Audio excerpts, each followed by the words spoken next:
สวัสดีค่ะ ดิฉันนางสาวนิภาวันผาโพอยู่สาขาการศึกษาประถมวัยรหัสนักศึกษา 216 ค่ะ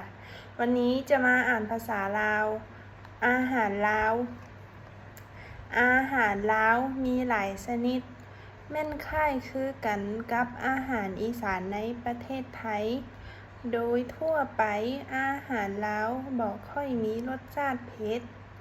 รสชาติธรรมชาติหลาย เครื่องปรุงต้นฉบับใส่เพียงแต่เกลือ ในปัจจุบันคนลาวทั่วประเทศนิยมใส่แป้งนัวหลายขึ้น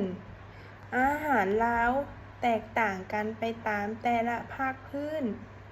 และยังคงมีอิทธิพลของอาหาร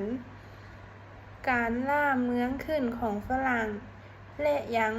เป็นที่นิยมในลาว โดยเฉพาะข้าวเหนียว หรือข้าวจี่ลาว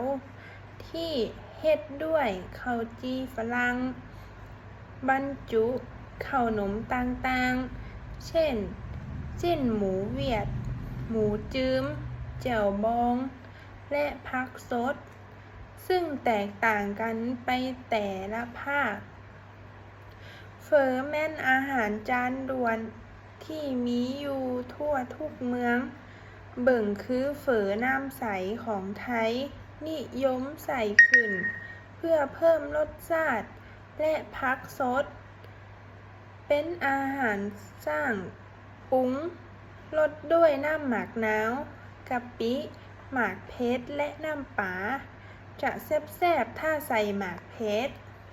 ขอบคุณค่ะ